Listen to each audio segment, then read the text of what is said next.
Queria também muito ouvir aqui a análise do Sakamoto, como é que ele tem interpretado o que aconteceu. E você, inclusive, entrevistou um pesquisador que eu achei ótimo, que ele falou que foi uma conta de padaria, Sakamoto. Conta essa história pra gente.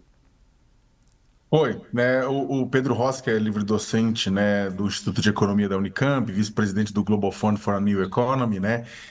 Ele foi um dos muitos, porque esse assunto, né, está correndo na internet, nas redes sociais de economistas, né, e de diplomatas desde ontem, né, que o Trump tinha prometido inicialmente que o cálculo, que seria uma tarifa recíproca, ele tinha feito um memorando em fevereiro dizendo que haveria uma análise abrangente de relações comerciais, de impostos, de tarifas, de barreiras, de regulamentações, de câmbio, de tudo que limitasse justa concorrência entre todos os parceiros dos Estados Unidos, e ia ser feita uma fórmula maravilhosa para daí você poder calcular, né, em cima exatamente da relação tarifária dos países com os Estados Unidos. Pois bem, não rolou isso. Segundo ele, né? O que que aconteceu? O que que o Trump divulgou naquela tabela de ontem são, nas palavras do Pedro Rossi, são a maior fake news estatística da história da economia, né? E que o critério não foi reciprocidade tarifária aqui, e nem aqui nem na China, literalmente, mas foi déficit de saldo comercial puro e simples. Foi déficit de saldo comercial puro e simples. O que ele chama de tarifa recíproca não está levando nem em consideração exatamente as tarifas, né, do outro lado, mas o que está levando em consideração é o déficit comercial nos Estados Unidos. Então, o que acontece? Por exemplo, qual que é a fórmula? Aí depois o STR, o Escritório do Representante Comercial Norte-Americano, divulgou a fórmula que tem, grosso modo, o elemento principal e dois que se anulam na prática. O elemento principal é, eles pegam o déficit do país, dos Estados Unidos com esse país, divide pelo total de exportações e o resultado divide por dois.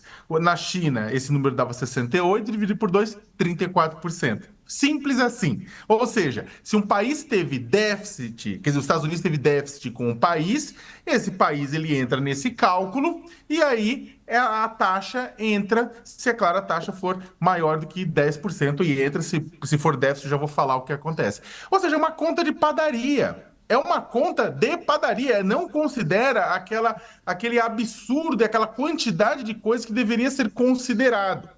Né? E aí, como o José falou, nos países em que o número é negativo, onde você tem déficit, ou seja, que os Estados Unidos vende mais do que compra, como o Brasil, como o Chile, como Colômbia, como a Argentina, como o Reino Unido, né? Aí impôs uma tarifa básica global de 10%. E aí, o ponto é o seguinte, Fabiola, o comércio global, o comércio internacional não funciona assim. Os países não têm só déficit ou só superávit com todo mundo, né? Os Estados Unidos, na verdade, está reclamando nesse sentido que ele está tendo déficit em alguns lugares. E está reclamando com isso. E falou: não, não posso, eu quero superávit com todo mundo.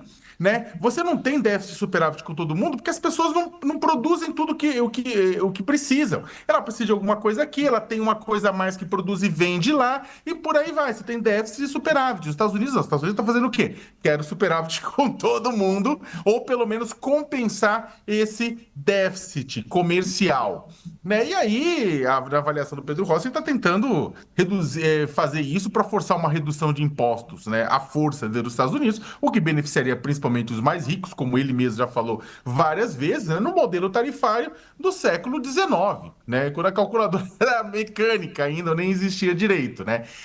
O que que acontece, Fabiola? Reciprocidade, de fato, portanto, não é o cálculo que ele apresenta. Reciprocidade é o que deve acontecer a partir de agora com os Estados Unidos sofrendo retaliações, sim, de países que se sentiram injustiçados pela fórmula. Por quê? Brasil deve retaliar, teve uma taxação menor, por mais que isso cause impacto também. Agora, outros países não vão deixar barato. Podem até não bater nos Estados Unidos de frente, mas vão tentar reorganizar as suas parcerias internacionais. A China, Coreia do Sul e Japão devem se reorganizar para venderem mais para um para o outro lá na Ásia, né?